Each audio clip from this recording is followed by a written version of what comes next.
What if the people you love most are quietly draining you dry? How do you spot emotional manipulation when it hides behind words like family and help? This is the story of what happens when one woman finally does. The cold glare from my laptop throws long shadows over my tiny kitchen table as I squint at yet another spreadsheet. 14 hours at the office hadn't been enough to wrap up the Henderson portfolio, so here I am, almost midnight, still grinding while the rest of Boston sleeps. I rub my temples, trying to zero in on the numbers that are starting to blur together. My place is silent except for the soft buzz of the old fridge in the corner. It's a modstone apartment. Would have gone for a nicer one if I could swing it. Outdated appliances, basic setup. I could afford better, but I've made these choices for a reason. Family always comes first. That's how it's always been. My phone buzzes against the table, lighting up with Madison's name. Even with the exhaustion pressing down on me, I can't help but smile. My little sister's probably calling about weekend plans or maybe some grad school project she wants help with. Hello? I answer, my voice warm, even though I'm beat. But instead of Madison, I hear clinking glasses, laughter, music, some kind of party. I grip the phone tighter. Hello, Madison? I say again, louder this time. Still just noise. No answer. Must call me by accident. I'm about to hang up when I hear my name come through the chatter. Can you believe Daphne still thinks she's helping us? Madison's voice, sharp and clear. I freeze, her words hang in the air. She has no idea I'm hearing this. She's basically an ATM with a pulse. That's my mom. Her laugh is unmistakable. And mean. It hits like a punch, knocks the air right out of me. She owes us for not having kids or a man. Caleb's voice joins in, a little slurred. What else is she going to spend her money on? I sink into my chair, numb, paralyzed, still listening. The spreadsheet fades as my eyes well up. Let's say rent went up by $250. Madison again, her tone cold. Nothing like the sister who hugged me last week when I covered her textbook costs, get her to cover utilities. And my spa days too, Mom adds, smug and sure of herself. Mom, who I've been paying $1,450 in rent to every month, who told me she needed help with her medical bills last week, and I didn't even hesitate. But what hit hardest came next. Madison, again, casual and heartless. She's so easy to guilt. She always gives in. My hand shakes around the phone. I still can't hang up. I'm stuck, hearing all of it unfold like some kind of twisted play I didn't realize I was starring in. Tears fall silently onto my spreadsheet, the one where I'd just worked out how many more months it'd take before I could finally start saving for an emergency fund again. The memories come flooding back without warning. That Maine trip I canceled 3 years ago because Caleb had a sudden tuition shortfall. The dental work I pushed back twice because Madison's car unexpectedly needed repairs, both times costing exactly what I'd saved up for my root canal. That second job I picked up last year, bartending on weekends when Mom said she needed help with medical bills she never showed me, but I trusted were legit because she's my mom. 5 years of sacrifices marched through my head in brutal detail. 5 years of crisis after crisis that magically synced up with my bonus schedule. 5 years of thank yous, now exposed as nothing more than masks covering up scorn. I finally tapped the red button to end the call, setting my phone down gently like it's fragile, like my trust, which just shattered. The apartment suddenly feels colder, the silence heavier. I wipe my face with the back of my hand, my shoulders square up on their own. Something inside me shifts, beyond the heartache, past the betrayal. A calm, sharp focus rises. I've spent years poring over numbers, spotting patterns others miss, so how the hell did I miss this? I pick up my phone again, my hands don't even shake this time as I start to type. Hey, my phone just glitched. Got a weird signal? Everything good? The reply is instant. All good, just eating with Mom and Caleb, talk tomorrow, no word about a party. Just another lie, smooth and casual. I shut my laptop, pushing the Henderson portfolio aside. It'll keep till morning. Instead, I pull up a new spreadsheet and give it the title I should have used a long time ago, Exit Strategy. The words stare back at me, scary and freeing all at once. For the first time in 5 years, I'm not planning how to lift my family up. I'm figuring out how to save myself, and they won't see it coming. Bank statements cover the table like autumn leaves, each one shouting my kindness. Or maybe just how naive I've been.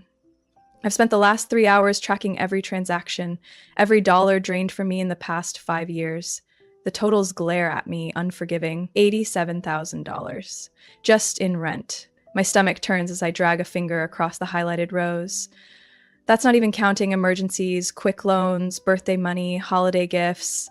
That could have been my house fund, my retirement, the dental work I keep putting off. How did I not notice? I murmur to the silence around me. The radiator hisses back, the only sound besides my shaky breathing. The laptop screen lights up the room as I type Madison's name into Facebook. Haven't looked at her page in months. Too busy grinding. Too busy keeping them afloat. 3 scrolls in and my breath stumbles. There she is, cocktail in hand, chilling at some fancy resort I've never seen. Weekend getaway blessed, that's the caption, 2 weeks after she sobbed to me over her birthday. I jump to Mom's page next. Linda Morgan, who drained my emergency fund twice this year for doctor visits. Linda Morgan now grinning from a high-end salon chair. Her fresh dye job cost more than a year of my trims. Had to treat myself. New look, new chapter. That post, 3 days after I wired $600 for what she said were urgent medical tests. My hands start to shake as I look up Caleb, my little brother, supposedly drowning in study debt. The photo hits me like a slap. Caleb in Vegas, arm around some girl I've never seen, caption, study break. The same weekend he said he was locked in the library cramming for finals. I slam the laptop shut. Can't bear another image. The betrayal burns deep. Memory after memory crashes back, now stripped of any illusion. Last Christmas, dropping off gifts I'd picked with care, Mom said she was too tired for a visit. That birthday dinner for her at her favorite place, she left early with a headache that didn't stop her from hitting the bar after. The promotion party they all missed because of car trouble. The pattern's clear now. Texts only when bills were due. Calls never asking how I was, just what I could give. My phone vibrates on the table. Mom's name on the screen. And for the first time, I feel nothing but sharp focus. Daphne, sweetheart, it's been forever. We're doing a little family dinner Sunday. Can you come? My voice stays even as I agree, already planning my next steps. Love to. Want me to bring anything? Just you, she says with a smile. The same smile I used to confuse with love, not leverage. After I hang up, I stare into the bathroom mirror, trying out different smiles, running through casual lines in my head. Oh, rent went up again? That's rough. Smile, nod like, I get it. Another surprise bill? That's gotta be tough. Throw in a worried look. Not too much, just enough. I dig through my closet, skipping over the few nicer things I own. Nope, too polished. I settle on some old jeans and a sweater with worn-out elbows. Gotta keep up the look, like I'm scraping by too. For dessert, I'll bring my chocolate cake.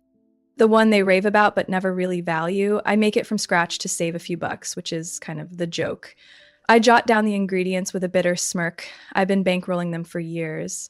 Eleanor's fork stalls halfway to her mouth, her salad forgotten while we're tucked in a corner booth across from my office.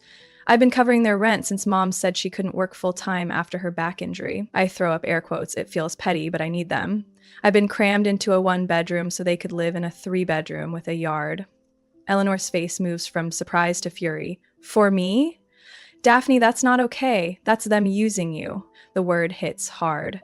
I've dodged calling it that until now. If you need a place when it all blows up, my guest room's open, she says, reaching across the table to squeeze my hand. Whatever choice you make. I nod, throat tight, blindsided by the comfort. Having someone truly on my side feels strange, rare. Later that day, Michael from accounting stops by. He's been through his own mess. His parents remortgaged their house under his name 3 years ago. He sees it in me. Look, setting boundaries isn't rebellious, he tells me quietly. It's the most honest thing you can do. That night, I sit flipping through old family photos. Dad has his arm around me at graduation, smiling like he meant it. Madison's 7 and toothless, holding my hand on her first day of school. Caleb learning to ride a bike, me studying him. Were those moments real, or was I always just the one they leaned on, even then? My phone rings. Mom again. You're bringing that chocolate cake everyone loves, right? Her voice is syrupy sweet, full of that familiar tug. Sure, I say, guilt bubbling up like it always does. Family's family, right? Maybe I've been wrong. Maybe I hit play on the recording again. Their voices flood my tiny apartment. She's basically an ATM with a heartbeat. It's so easy to guilt her. She never says no. I shut the album and square my shoulders. The doubt fades, something colder settling in. Sunday dinners in 2 days, time to show them Adams can shut down for good. The house looms ahead, brick colonial, warm lights glowing in the windows. I pull my sensible sedan up to the curb, kill the engine, and sit. 3 bedrooms, 2.5 baths, wraparound porch, Dad's dream house. Not mine, even though I've paid every mortgage bill for 5 years. Breathe, I whisper, gripping the wheel. The smile I practiced already feels fake. The front door opens before I hit the porch. Madison bounces out, golden hair, fake cheer turned all the way up. Daff, you made it! She hugs me, just tight enough to sell it. I notice what I missed before. The fresh $80 manicure, the perfume I know from Nordstrom. Wouldn't miss it, I say. My voice comes out steady, hiding the storm behind it. Mom shows up in the doorway, arms wide open, grinning like always, but her eyes are already doing the math. There's my responsible girl. That word stings now. Responsible. Translation, the dependable one. Hey, Mom. I let her pull me in, feeling the cashmere of her sweater brush my cheek. Pretty sure hospital bills don't come with luxury branding. Caleb shows up last, tossing me a lazy 2-second side hug. Hey, sis! I trail behind them into the living room I never hang out in, even though I foot the bill. The walls are a scrapbook of family highlights. Madison's graduation, Caleb's high school football wins, Mom's 60th birthday cruise. I scan the pictures for me. Nothing past college graduation, a decade wiped out, except for the money I've wired. That a new TV? I nod toward the 65-inch screen now owning the wall. Caleb texted me last month claiming he couldn't swing textbook costs. Oh, that thing? Mom waves it off. Total Black Friday steal. Practically gave it away. Black Friday was 4 months ago. That model just hit shelves 6 weeks back. Madison plops down next to me, her nails flashing. French tips with little sparkly crystals.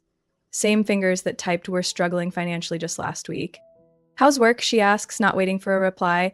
I've been buried in thesis stuff. Professor Saunders is impossible with these deadlines. That'd be the same Professor Saunders from her recent festival post. Best professor ever?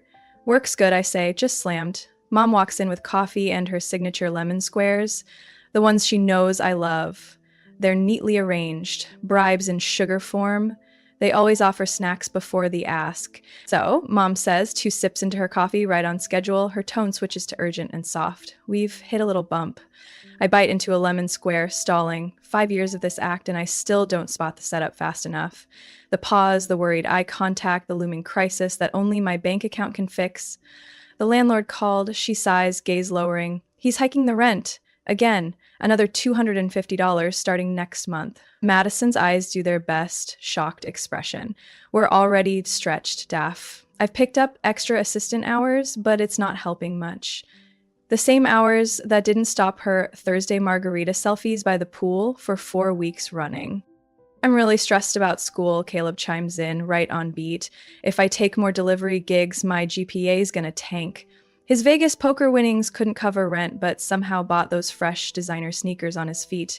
They pass glances like cues. Mom gives Madison the nod. Madison flicks her eyes to Caleb. It's a choreographed guilt trip, I now recognize all too well. That's rough, I say, sounding concerned. Didn't you go to that spa in the Berkshires last month, Mom? Her face twitches before she covers. Oh, that was a church group special, nearly free, the $1,379 per night spa. Her friend tagged her in by mistake. The $120 hot stone massage she raved about online. I look at Madison. Cute bag. Nordstrom? Her hand instinctively rests on the soft leather. This? No, just a great knockoff from that market downtown. Same $450 genuine leather tote I looked up while digging into her spending. And Vegas looked fun, Caleb. Those Bellagio pics on your Instagram were great. He shifts in his seat. Crashing on my friend's hotel room floor didn't cost me much. Well, except for the $800 poker tournament fee that's now front and center in his champion selfie. Their panic lasts all of 3 seconds before they dive into their well-rehearsed act. It's muscle memory at this point. They've had years of practice. Mom clears her throat, pulling us back on script. About the rent hike. She pauses right on cue, letting the silence do its work. We were hoping you could cover the extra $250 just until things even out. 3 pairs of eyes land on me. The silence feels loaded. I let it drag out a little longer than normal. I catch that flicker of worry on Mom's face. Of course I'll help. It slips out perfectly, like we planned it together. Family comes first, right? Their relief is instant. Shoulders drop. Smiles reappear. Mom reaches out, grips my hand like she just won a prize. You're an angel, Daphne. I don't know what we'd do without you.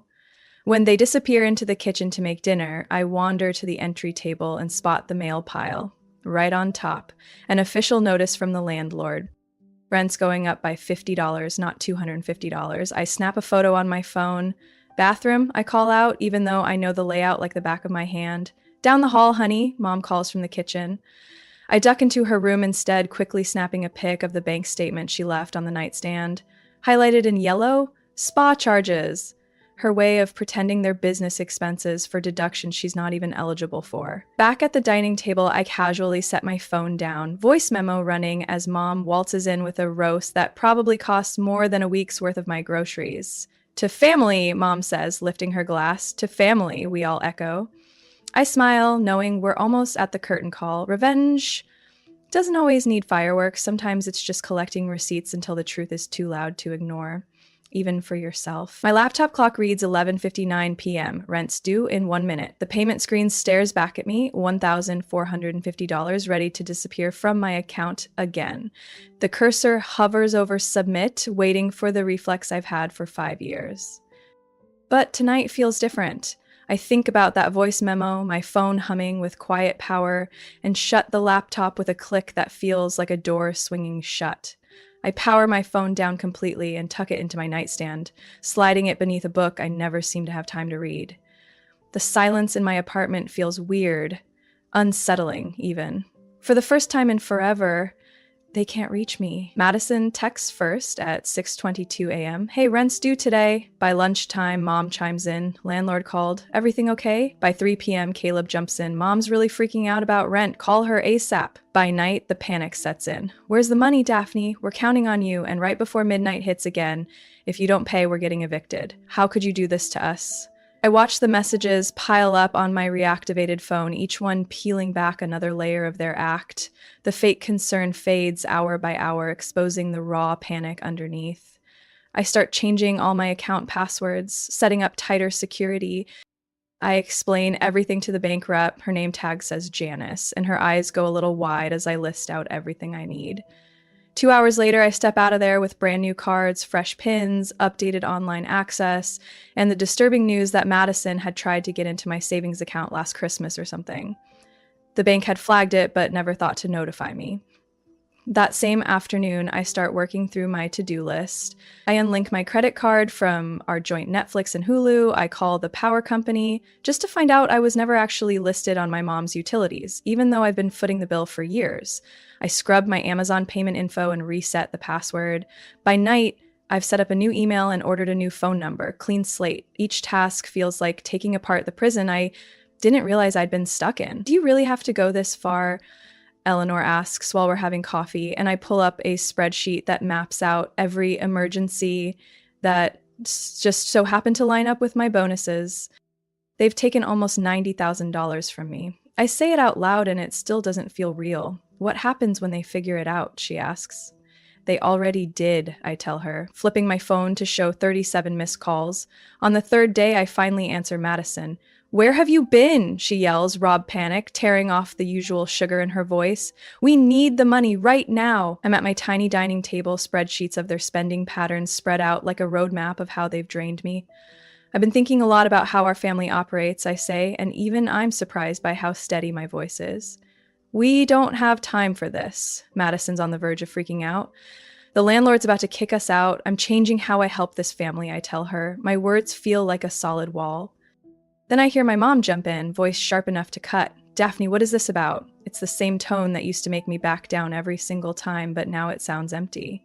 I hear Caleb in the background begging, then swearing. I know the rent's really $1,200, not $1,450. Silence, loud and telling. I don't know what you mean, my mom finally says, but her voice doesn't have its usual edge. I think you do. I've got it right here. $250 extra every month for 3 years.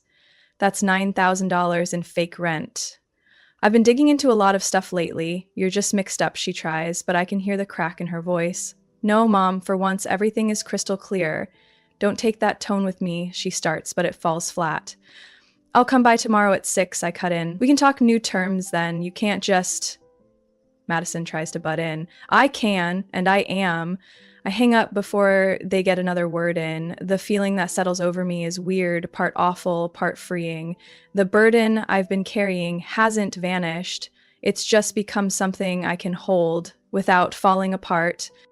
My phone lights up again. I mute it and glance at the photo of my dad on my desk. I'm still looking out for them, Dad, I whisper, just not in the way they expected. For once, I think you'd actually be proud. I pull up a block from the house, technically my house, or at least the one I've been paying for.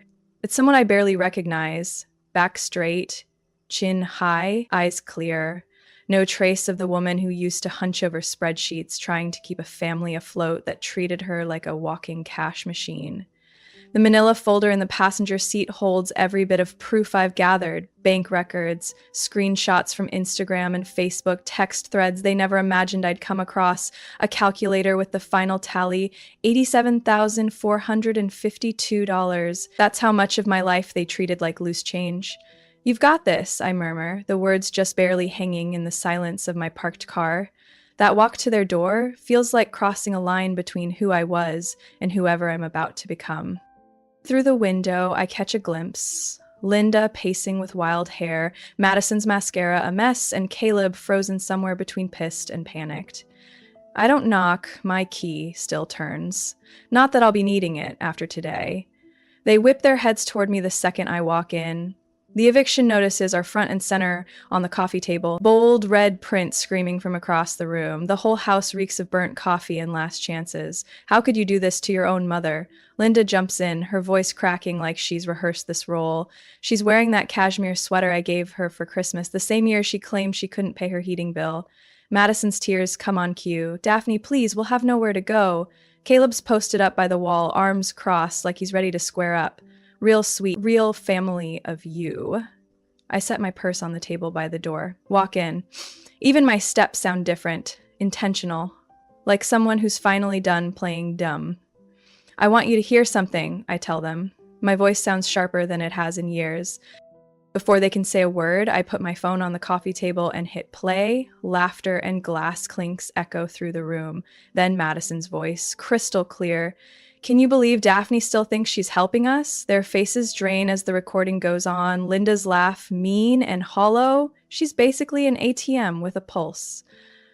Caleb's voice slurred. She owes us for not having a family. Madison again, cold and bland. Let's say rent went up by $250. Linda piling on. Get her to cover my utilities too while we're at it. Then the final jab, Madison's smug voice. It's so easy to guilt her. She always caves. Linda moves to shut it off. I hold up my hand. She stops cold. First time in my life that simple motion shuts her up. No, I say. You're all going to sit through this. One by one, I lay out the bank statements. Rent's $1,200 a month. For 5 years, I paid you $1,450, thinking I was helping out with the bills. I point to the number. Where'd that extra 12 grand go, Mom? Linda opens her mouth. Nothing comes out. I keep going, spreading out screenshots. Madison's Cabo vacation during her so-called crisis, Caleb's new gaming rig when he couldn't afford textbooks, Mom's spa weekend during her medical emergency. Were you spying on us? Caleb blurts. No, I just finally started noticing. I bring out the calculator and show them the total. Their eyes lock onto it. $87,452. That's what I've given you over 5 years. Not loaned, given. While I lived in a crappy one-bedroom with a stove older than me, skipping dentist visits, bartending weekends. Madison tries to cut in, but I don't let her. My voice is solid now. I'm done being your ATM. Starting today, there won't be any more financial help. Their reaction is instant, eyes wide, panic raw and obvious. You can't do this, Linda blurts out. Her voice shifts quickly from accusing to pleading. We're family. I stay calm. The eviction notice gives you 2 weeks, I say. You should probably start packing. We'll pay you back, Madison chimes in, her voice shaking. We just need a little more time. This isn't about money, I tell them. It's about the deception, the guilt trips, the disrespect. Caleb inches closer, his posture aggressive. So, that's it? You're just shutting us out? Yes, I answer. One word, simple and final. I reach into my pocket and set my house key down on the table with a soft tap. Family isn't about what you take from each other, I say, meeting every pair of eyes. It's about what you give without expecting anything back. Linda lets out a scoff, but she's clearly shaken. He'll regret this, Daphne. He'll end up alone. For the first time in years, I feel a real smile spread across my face. I already was. I head for the door, each step feeling lighter than the last. Behind me, I hear the usual noise, pleading, anger, promises. I pull out my phone and with 3 quick taps erase their contacts. The spring sun hits my skin as I walk out, closing the door on everything behind me. The weight I'd carried so long finally lifts and I breathe deeper than I have in ages, like someone who's just learned that saying no can be the most freeing kind of self-respect. Sunlight pours through the tall windows, leaving soft golden streaks across my wooden floors. I run my fingers along the edge of a dainty porcelain teacup, the same set Grandma gave me, boxed up and untouched for years. I used to think they were too special to use, but this past year, I've chosen otherwise.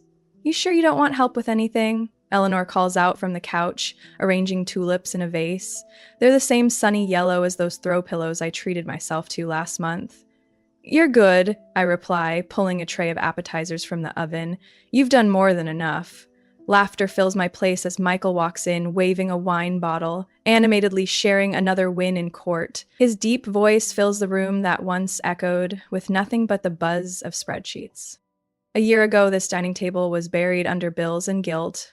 Today, it's covered with snacks for people who just enjoy being here. The doorbell rings and I welcome Lydia, my old mentor from Eastern Investment Partners, the one who believed in me when I finally had the room to thrive. Then there's Marcus from the community center I volunteer at on Tuesdays. Now, my giving nature has a purpose, not a drain. To Daphne, Eleanor toasts, lifting her glass with a proud grin. 1 year of freedom on my fridge, surrounded by magnets from Tuscany and the Maine coast, trips I actually took. There's an envelope, Linda's handwriting, no doubt. It came 3 weeks ago, and I still haven't opened it. What used to trigger a panic attack now just makes me mildly curious. Every now and then, Madison's blocked emails still show subject lines like, ready to talk, but I know better than to expect change in the body text. Caleb recently sent a message through someone we both know saying he misses his sister, but these things bounce off me now like water off a waxed car. You'll know when you're ready, my therapist reminded me yesterday. Boundaries aren't walls, they're filters. You choose what gets through and when. Later that night, as conversations split into cozy side chats, Samantha, a junior analyst, leans in and says, I started that spreadsheet you suggested. Her voice carries the weight of someone who's just beginning to take back her power. I'm backing my brother as he navigates his 3rd career switch while also covering my mom's credit card payments. I see the tiredness in her face, the same weariness I used to see in my own reflection for half a decade. Your spreadsheet has 2 columns. I don't say this as someone jaded or bitter, but as someone who's made it through and wants to light the way for others, what you give and what it costs. But there should really be a 3rd column, what you keep for yourself. She looks at me like I just reinvented the wheel. Later, as guests are grabbing their coats, my phone buzzes. It's the promotion I've been working so hard for. Senior Vice President of Portfolio Management. Everyone cheers instantly, the happiness in the room pure and unfiltered. These folks want nothing for me but the best. Standing on my balcony after they've all gone, I watch the Boston skyline soaking up the last light in gold and violet. My emergency fund is solid, retirement accounts are bouncing back, and next month I'll be donating to a scholarship for kids who've lost their parents young.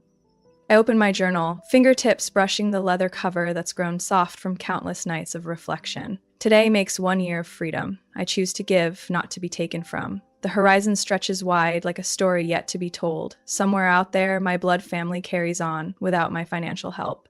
But here, in this life I've taken back, I've come to understand something big. Sometimes the family you truly need isn't the one you were born into. Thank you.